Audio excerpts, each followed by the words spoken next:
Unconscious पड़ा है और किसी को जेल भेज दिया गया है और हम लोग अकेले हो गए हैं एकदम। मतलब सिर्फ मम्मी और मतलब बहन लोग हैं और तो कोई है नहीं। मतलब अब जी। तो इन लोग जो चाह रहे थे कि सबको घर से हटा दिया गया है और हम लोग अकेले ही रहे। हम लोगों के सपोर्ट में ना कोई गवर्नमेंट भी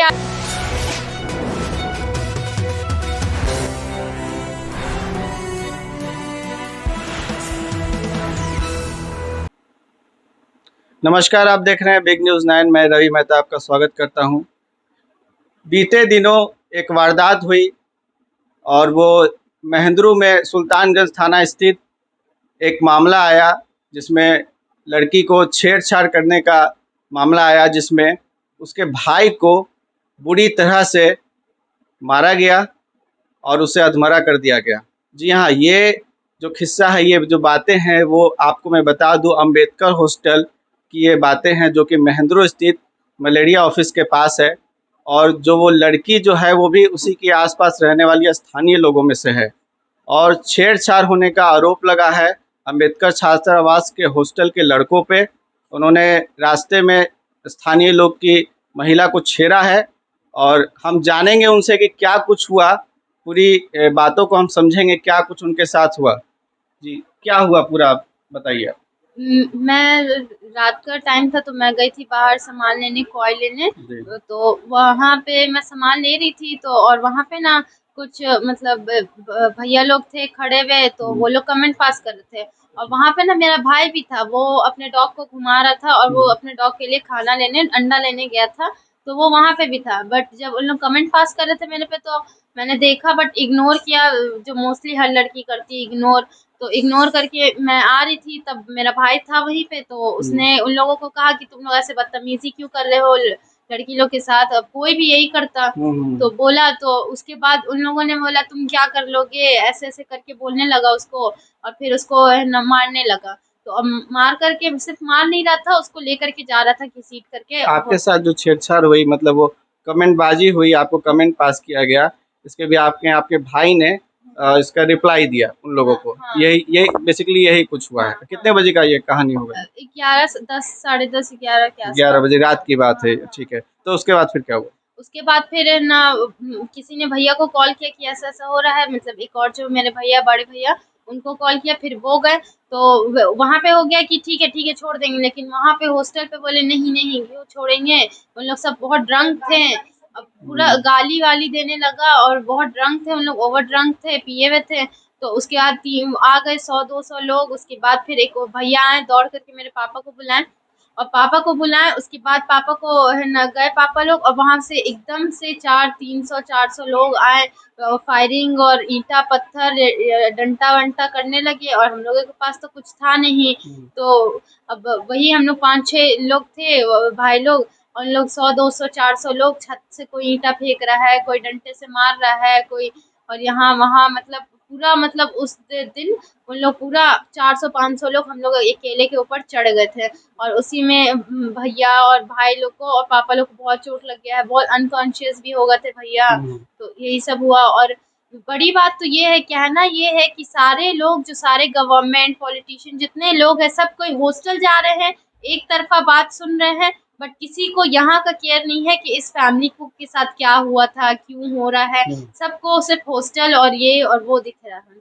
अच्छा, आपके पिताजी के साथ क्या हुआ? मेरे पिताजी के साथ उनको पता नहीं क्यों उनको जेल भेज दिया गया। और बल्कि मैं ना, पापा ने एक प्रोटेक्ट के लिए, उन लोग छोड़ नहीं रहे थे, 400-500 लोग थे और भाई थे। तो उन लोगों ने भाई को पकड़ लिया और उसको मार रहे थे।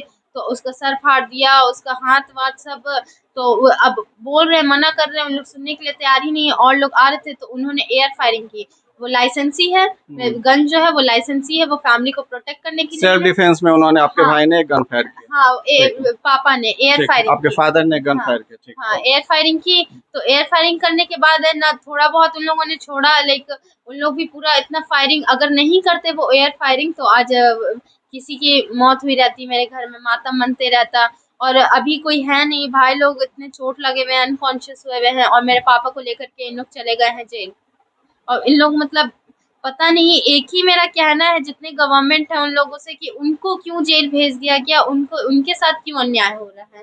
उन लोग जो लोग कमेंट कर रहे थे ये वो जो सब आजादी अम्बेडकर से घूम रहे हॉस्टल का ये जो रवैया ये हर बार रहता है। नहीं, हर बार रहता है इन लोगों का, मतलब अच्छा, उस साइड जाओ ऑटो लेते रहो तब कमेंट हमेशा का इन लोग का यही रहता आपके है। जो क्षेत्र में जो थाना है उनकी क्या गतिविधि रहती है जब इस तरह की बातें होती हैं तो बोल किनके तरफ वो खड़े होते हैं? उन लोगों का मुझे नहीं पता, उन लोग किसके तरफ खड़े होते हैं ये सब नहीं पता। उन लोग भी मतलब उस रात को आए तो उन लोग अपने अपने प्रोटेक्शन के लिए बचने के पीछे लगे हुए थे, क्योंकि बहुत ईटा पत्थर हॉस्टल से आ रहा था, छत से आ रहा था। तो पुलिस वाले लोग अपना अपने आप को प्रोटेक्ट कर रहे थे कि हम लोगों को कुछ होना जाए इधर उधर। तो मतलब उन लोग भी थे मगर उन लोग कुछ कर नहीं रहे थे न, क्योंकि बहुत ईटा पत्थर आ रहा था, गोली बंदूक हॉस्टल से आ रहा था छत से, तो ऑब्वियसली सबको लग जाता है। इस वजह से पुलिस वगैरह लोग तो कुछ कर नहीं पा रहे थे। बेसिकली ये है कि घर पे अभी कोई है नहीं, मतलब भाई लोग को इतना चोट लगा अनकॉन्शियस, और पापा को भी इन लोग लेकर के चले गए। और कोई गवर्नमेंट है जो कि सुन नहीं रहे हैं हम लोगों का, कोई तो हम लोगों के पास आ नहीं रहा है। तो कम से कम इस न्यूज़ ये सब के चलते ही मतलब इतना तो इंसाफ मिले मेरे पापा को कि उनको जो है ना क्यों जेल में रखा गया है। और जो कमेंट पास कर रहे हैं वो लोग अभी घूम रहे हैं, वो लोग यहीं पे हैं।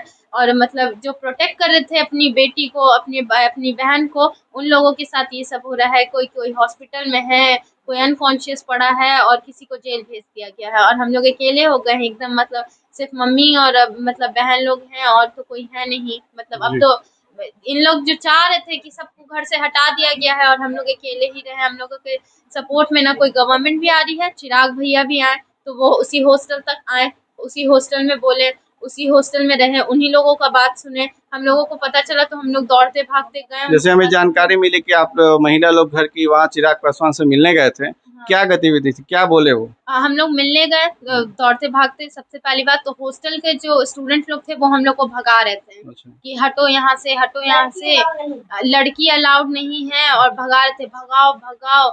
और लड़की अलाउड नहीं है लेकिन इन लोगों के हॉस्टल में ये सारी चीजें अलाउड है। आप देख सकते हैं ये वीडियो जो है ये अंबेडकर हॉस्टल का है और इसमें ये जो रंगारंग कार्यक्रम किया जा रहा है। और अंबेडकर हॉस्टल के दलित छात्र ये दावा करते हैं कि हम गरीब गुरबा परिवार से आते हैं और शहर में पढ़ते हैं मेहनत की कमाई से। ये देख लीजिए उनकी मेहनत की कमाई कहाँ उड़ रही है, आप इसको साफ साफ देख सकते हैं कि वो अपने घर में अपनी माँ बहन की इज्जत तो नहीं करते होंगे, इससे ये जाप जारी होता होगा। जहाँ जिस क्षेत्र में वो उनका हॉस्टल है उस तरह की गतिविधि आप चलाते हुए देख रहे हैं, पैसों को उड़ाया जा रहा है जिस तरह से आप देख रहे हैं।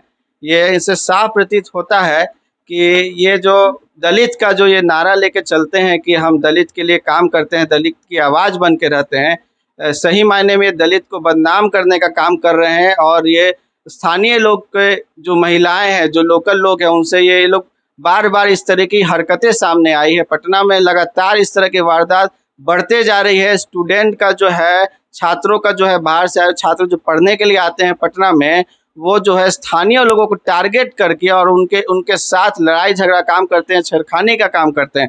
तो इसमें प्रशासन की कहीं से भी कोई दिखाई नहीं देती है, कोई एडमिनिस्ट्रेशन नहीं इसमें यहाँ पे लागू हो पा रहा है कि कैसे इनको कंट्रोल किया जाए। नेतागण आते हैं सरस्वती पूजा में, जो भी उनके यहाँ जो भी कार्यक्रम होता है, सभी नेतागण आते हैं, उनको सपोर्ट करते हैं। ये लोग देखते हैं, स्थानीय लोग का ये कहना है कि वो लोग आते हैं, इनको प्रोटेक्ट करने के लिए आते हैं, इनसे इनका मनोबल बढ़ रहा है। लेकिन आज तक कोई ये देखने नहीं आ रहा है कि उनकी क्या गतिविधि आखिर हॉस्टल के अंदर रहती है। अम्बेडकर हॉस्टल की मैं बात बता दूं आपको, इसमें कहा जा रहा है कि लोग कहते हैं लोग पढ़ने लिखने के लिए आते हैं, वहाँ से पत्थर और बम, ये गोली कहाँ से आते हैं, कैसे वो छात्र हैं जो शिक्षा को इस तरीके से तौल रहे हैं। अब ये सरकार को देखना है कि अब तो खैर नई सरकार आ गई है, आप सब लोग जानते हैं, लेकिन क्या सरकार की गतिविधि रहती है क्षेत्रीय लोगों की सुरक्षा को लेकर के, इसके बारे में हम चर्चा करेंगे आपसे। तब तक के लिए नमस्कार।